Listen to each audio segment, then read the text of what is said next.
Olá, o Boletim Unesp Notícias já está no ar ao vivo. Agora são 5h30 da tarde. Daqui a pouco você acompanha uma entrevista com o Tenente Mário Damiati, do Corpo de Bombeiros de Bauru. A gente vai falar sobre os cuidados necessários para evitar que uma tragédia, como a de Santa Maria, no Rio Grande do Sul, se repita aqui em Bauru. Antes, nosso assunto é o aumento da violência. No balanço divulgado pela Secretaria de Segurança Pública do Estado de São Paulo, todos os indicadores pioraram aqui na cidade, inclusive o número de homicídios, que aumentou. No ano passado, a frota de veículos de Bauru aumentou 6,5% em relação a 2011, efeito do mercado aquecido e dos incentivos fiscais do governo. Mas junto a isso, cresceu também o número de furtos e roubos de veículos. Dados da Secretaria de Segurança Pública de São Paulo mostram que, no mesmo período, os casos aumentaram 26%. No balanço de 2012, foram registrados 811 casos de furto e roubo de veículos em Bauru, o maior número nos últimos 11 anos. Na média, são pelo menos 2 casos por dia, e o aumento dessa estatística deixa os motoristas preocupados. Rodrigo usa a própria moto para fazer entregas e diz que não pode estacioná-la em qualquer lugar. Estacionar em estacionamento, que deixar na rua não dá, né? Tem um sistema de alarme ou seguro, ou até um rastreador também pode ser. E quem anda de carro não fica com menos medo. A gente fica preocupado sim, né, com a segurança aí, tem que ter segurança aí pra gente, que é perigoso, né? O delegado seccional de Bauru diz que a Polícia Civil tem trabalhado para desarticular quadrilhas que agem na cidade. Nós tínhamos 3 perfis de furto, que era o furto de carro seminovo, de motocicleta e de carro velho. O de velho se mantém os índices altos, a moto também, mas com a desarticulação de uma quadrilha que atuava sobre veículos da linha Volkswagen novos, houve uma queda acentuada no número desse registro de furto de veículo seminovo. Com relação a carro velho, ainda é preocupante. A polícia já tem informações, né? Mas o carro velho é mais vulnerável para a subtração. E a moto muito mais ainda. Geralmente a moto eles desmancham para pegar peças, ou então ela é utilizada para roubo, ou para tráfico de entorpecente. Então o criminoso ele subtrai a moto e rouba um posto de gasolina. Como a moto não é dele, ele abandona logo a moto e ele tenta se eximir daquela ação criminosa. No balanço, outros índices também pioraram. O número de homicídios passou de 35 para 44 no ano passado, um aumento que preocupa as autoridades. O homicídio é um crime que não tem muita lógica e não tem muita prevenção, na minha opinião, porque pode ocorrer numa batida de carro, numa discussão entre dependentes, passional, né, o homem matando a mulher. Então, assim, fica difícil uma prevenção. O que você tem que fazer é esclarecer o homicídio, porque você, dando o exemplo da punição, você inibe aquele que, porventura, está tentando matar alguém. No ano passado, os furtos e roubos somaram 7.000 registros. A Polícia Civil afirma que uma minoria dos alvos são as residências. Na maior parte das vezes, são pedestres. E os celulares e as bolsas é que estão na mira dos bandidos. O roubo a pedestre, o autor geralmente é usuário de crack ou de entorpecente, ele rouba para trocar com droga. Para andar pelo calçadão e em outras áreas movimentadas, é bom ficar atento com os pertences. Eu sempre coloco a mão para ninguém pegar, sempre atento, olhando de um lado para o outro, para não ter perigo de ser roubado. Fica com medo? Por quê? Com medo do cartão, com medo de dinheiro. Porque eu ouço muito na televisão, então eu fico ligada. Hoje, a Secretaria Municipal de Saúde confirmou mais 49 casos de dengue em Bauru. Em comparação com o ano passado, a quantidade de pessoas contaminadas assusta. Já são 103 em apenas um mês.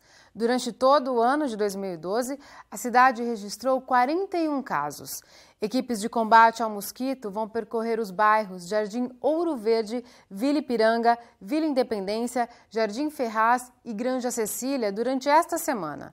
É muito importante que a população mantenha os quintais limpos para evitar o acúmulo de água. Quem sentir sintomas como febre, dores pelo corpo e manchas avermelhadas deve procurar um médico.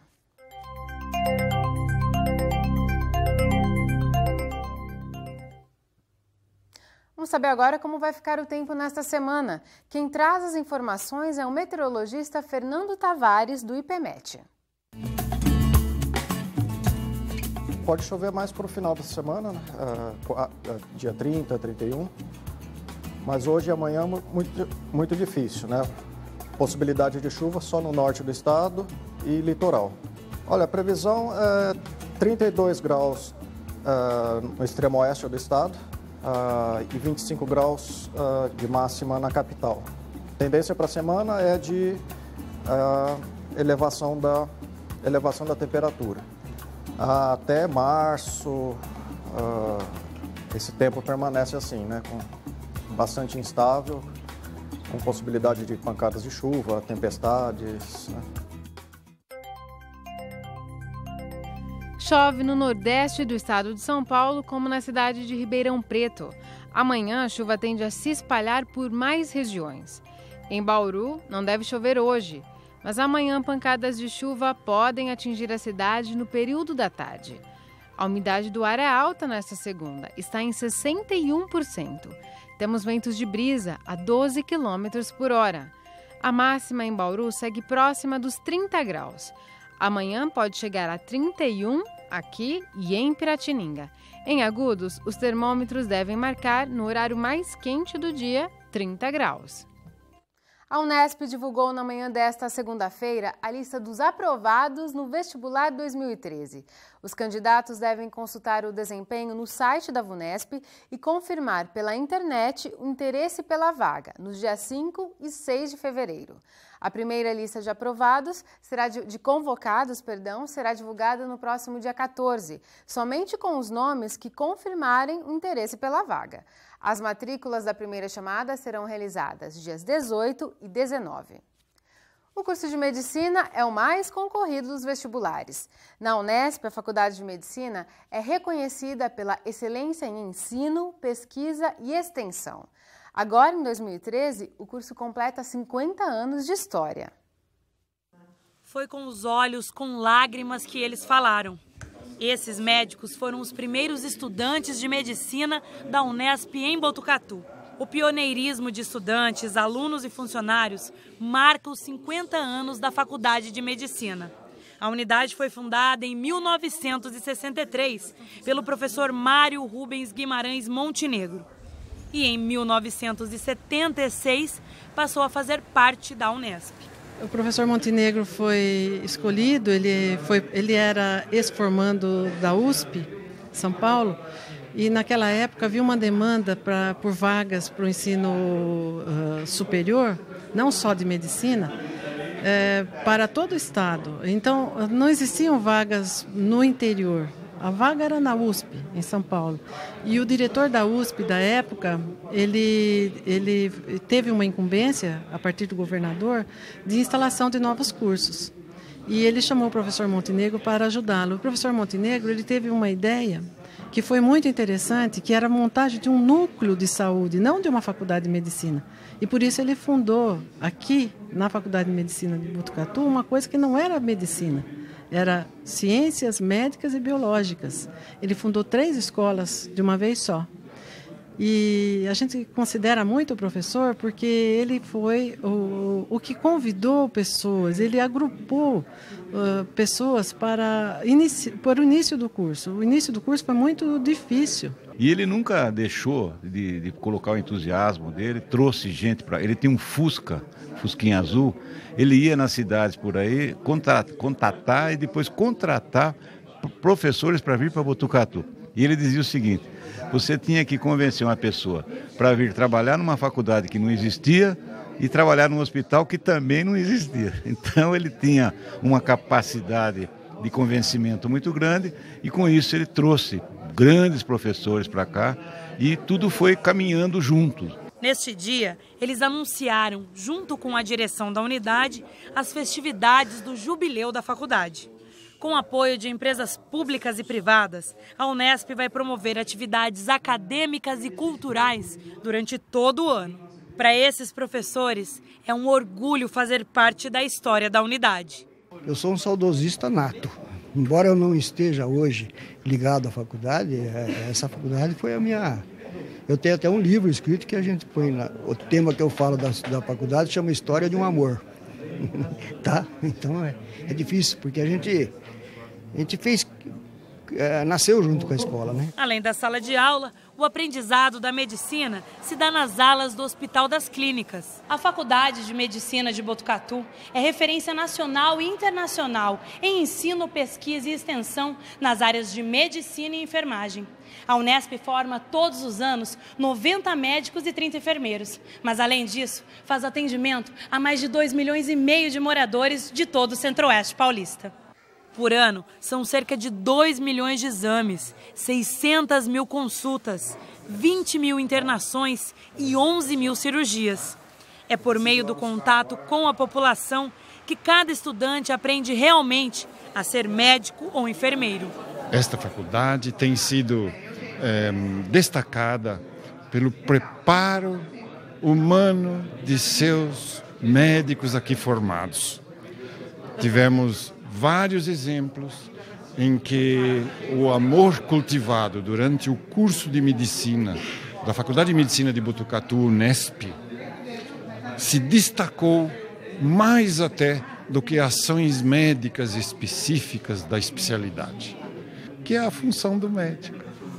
E os moradores, que dependem desses atendimentos, aprovam os profissionais. Como é que foi o atendimento aqui no hospital? Foi muito bom. Sem reclamação, sem problema nenhum. Todas as vezes que eu vim para consultar, né, me trataram super bem. A eficiência dos funcionários, o carinho que eles tratam a gente, pelo menos no meu caso, eu sou bem tratada. O Brasil está desde ontem chocado com um incêndio que matou mais de 200 jovens em Santa Maria, no Rio Grande do Sul. A cidade gaúcha guarda diversas semelhanças com Bauru. As duas têm uma enorme população universitária e uma agitada vida noturna. Conversamos com o tenente Mário Daniati, do Corpo de Bombeiros. Ele alerta que tragédias podem ser evitadas se as leis forem de fato cumpridas. A legislação atual ela exige que o local procure o bombeiro, apresente um projeto técnico de segurança contra incêndio, com plantas, sistemas de segurança locados. Esse projeto vai passar por análise pela seção técnica do Corpo de Bombeiros. Se aprovado, vem a segunda etapa, que é a execução, ou seja, realizar em loco o que está previsto no projeto aprovado. Itens fundamentais para locais de reunião de público com lotação superior a 100 pessoas são saída de emergência devidamente dimensionada, com largura adequada para dar escoamento para aquele número de pessoas, iluminação de emergência, sinalização adequada, tá, das rotas de fuga, controle de material de acabamento e revestimento para que impedir que o fogo se propague, que haja uma grande produção de fumaça, gases tóxicos e brigada de incêndio treinada. O bombeiro vai ao local, verifica se o local está conforme o projeto apresentado e aprovado. E se todos os sistemas de segurança contra incêndio estão funcionando adequadamente. Sendo aprovada a vistoria pelo Corpo de Bombeiros, ele recebe o auto de vistoria. A brigada de incêndio, para todos os locais que possuem, onde há exigência de projetos técnicos, quais são esses locais? Locais com área construída superior a 700 metros quadrados, 750 metros quadrados, locais com mais de 3 pavimentos e locais com lotação superior a 100 pessoas. Todos esses locais é exigido brigada de incêndio. O plano de evacuação ele é exigido para depósitos com alta carga de incêndio e para locais de reunião de público com mais de 1.000 pessoas. Saída de emergência é exigido em toda e qualquer edificação, local de reunião de público ou não. Pela legislação atual, não há um número mínimo de saídas de emergência, mas há a largura mínima para dar escoamento para o número de pessoas que vão frequentar o local. A largura mínima é de 1,20 m para saídas de emergência e locais de reunião de público. Conforme o cálculo de lotação, a exigência da largura ela aumenta. Então eu posso ter que ter ou uma porta com 2,20 m, ou uma porta com 4,5 m, enfim, dependendo do número de ocupantes daquela edificação que se dá por cômputo de área. 2 pessoas por metro quadrado de área, tá?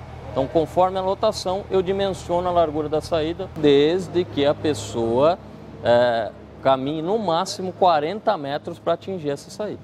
Então, vamos supor que eu tenho uma saída com a largura adequada conforme a minha lotação. E que em nenhum ponto do salão a pessoa precise caminhar mais do que 40 metros.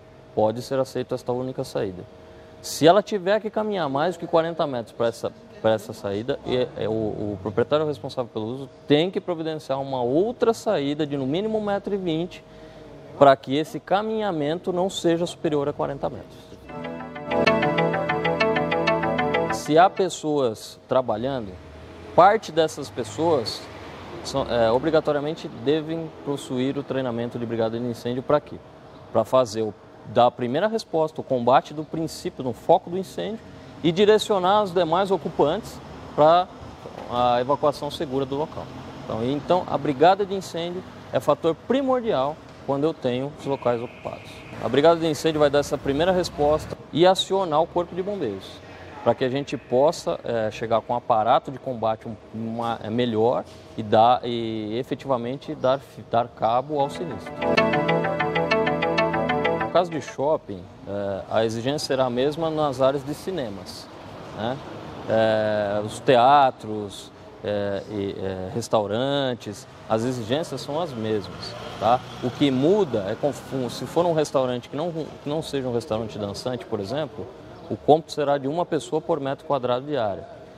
Já se for um cinema com cadeiras fixas, o cômputo vai ser em cima do número de assentos fixos que existem dentro do cinema, né?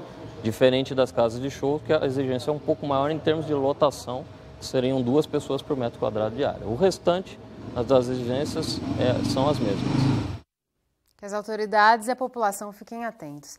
A gente fica por aqui. O Boletim Unesp Notícias volta amanhã às 5h30 da tarde. Tchau!